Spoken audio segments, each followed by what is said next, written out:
And the award for Best Performance in a Musical goes to... the Autotune. The Autotune. Well done.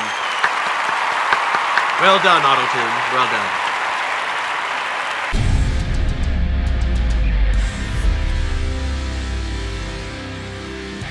Rock of Ages! Released in 2012 and is directed by Adam Shankman, who is behind such films as A Walk to Remember, Bringing Down the House, The Pacifier, and the musical remake of Hairspray. And he's a choreographer too, so... yay. The film stars Julianne Hough, Diego Boneta, Russell Brand, Paul Giamatti, Catherine Zeta-Jones, Malin Akerman, Mary Blige, Alec Baldwin, and Tom Cruise.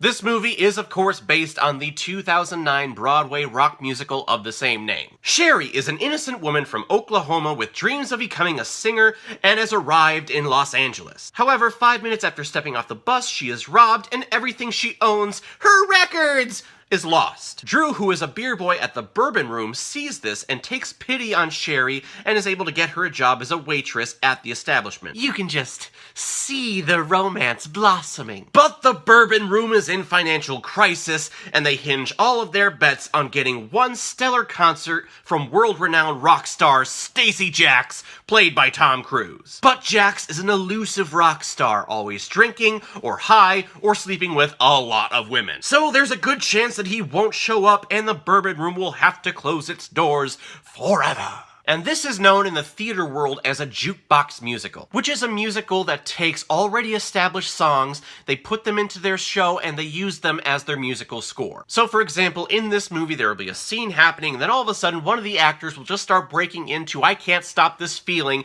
by REO Speedwagon. And that is the tricky thing about jukebox musicals, or just musicals in general. Musicals exist because it's a form of performance art that allows the characters to express their feelings through song. And musical numbers in musicals should only happen when a character has said everything that they want to say and they still can't get the message across, so they feel that they have to do it through music. So like in Les Mis, when Fantine is basically raped, she breaks down and starts singing, I dreamed a dream of time gone by. And in Shrek the Musical, when Shrek feels like he's been betrayed by Fiona and Donkey, he sings a song that really represents his anger called I'm Gonna Build Me a Wall. Little known fact, that's actually our president's favorite musical number. Or like in The Producers, when Leo Bloom is just daydreaming about leaving his boring ass job, he sings I Wanna Be a Producer. And in a jukebox musical, characters really start singing songs because the writers got permission from the original artist to use them. And sometimes that works, don't get me wrong,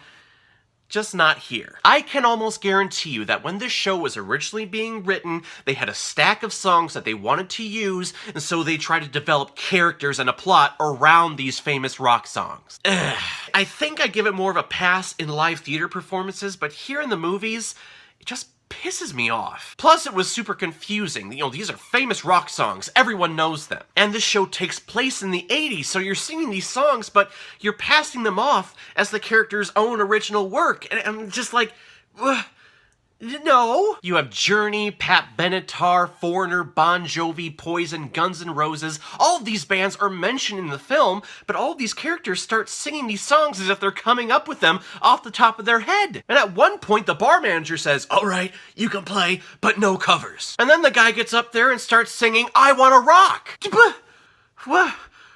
What? I don't know what's real anymore. Is this some, like, alternate universe or something? Did I step into a science fiction rock musical and not know it? Oh god, my head hurts. So let's put that hurdle aside and let's talk about this. Singing these famous rock songs with Autotune is fucking annoying. These songs stand the test of time because the original artists, sang it from their gut, They sang it from inside. It was a part of them. Well, them and the drugs and the booze. But in this movie, 99% of the actors who are singing are edited with Autotune, and they just come across sounding like whiny, little, nasally children. I'm sorry, I don't want a Glee version of Here I Go Again. Well, I don't want a Glee version of anything, but just stop it. Stop it. And then to add to that, the choreography in this film, it just comes out of nowhere. And it's like super intense choreography. I mean, we're talking about arm and leg movements that are being hit so hard that it looks like their arms and legs are gonna fall off. Bah! Bah! Bah! And it's just not believable. The dancing is all one level of intensity, and you don't see a variety, based on the character's personality. Sherry is supposed to be this innocent, wide-eyed little girl from Oklahoma, and then all of a sudden she starts bursting out into doing like stripper moves. And not like in a sensual way, like in, oh, it's the next musical number kind of way. I mean, she just starts dancing up a storm, and it's like, where did that come from? And Julianne Hough just doesn't work for this movie, or any movie that I've seen her in general. I hate saying things like this, but she's a stage performer. Acting for the stage is way different than acting for the camera. On stage, you have to use big, over-exaggerated moves so that everyone in the theater can see what you're doing. But in film, the more subtle your performance is, the more believable it is. Here, not believable. And you can say that for basically every actor in this film, except Tom Cruise. Tom Cruise is the one shining star in this movie. I think his performance could have been Oscar-worthy had this movie been better. He is acting in a totally different film, and usually that's a criticism, that's a compliment here. I want that film. Can I have that film that he's in, please? He kills it. He slays it, especially during his musical numbers. He went through a lot of vocal training, and he brings down the house with his renditions of Pour Some Sugar on Me and I'm a Cowboy. Or I guess the song's Dead or Alive. I'm sorry. He is tremendous. The Scientology is working. I mean, you can easily say that this is one of the best Tom Cruise performances.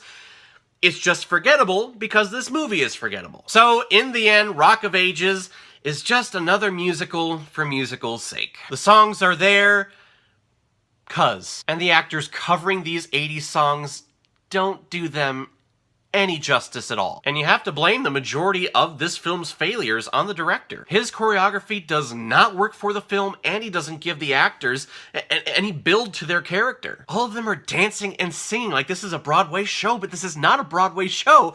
This is a film, and you have to make that adjustment when you're adapting a musical to a film and vice versa. So for Tom Cruise's performance alone, I'm going to give Rock of Ages 1.5 out of 5 Blu-rays. No, sir, I didn't like it. Alright everyone, now comes my favorite part in my videos where I randomly select which movie I'm watching next. Let's take a look. Tale as old as time. Beauty and the Beast, the 2017 live-action remake. I just watched this for the first time with my wife a couple of weeks ago, so it's gonna be great to revisit it. I remember enjoying it quite a bit, except for a couple of things. And you know what? I'm not going to spoil what I didn't like about it, so you'll have to catch me next time. So everyone, have you seen Rock of Ages? What did you think about it? Or, if you've never seen it before and you stumbled across it because of this video, please comment below, let me know what you thought about it. And when you're done commenting, please like and subscribe to my channel so you know the next time I'm posting my next movie review. So everyone, I will see you next time with my review of Beauty and the Beast. So in the meantime, be well, be good to each other, and go watch a movie. Take care, guys.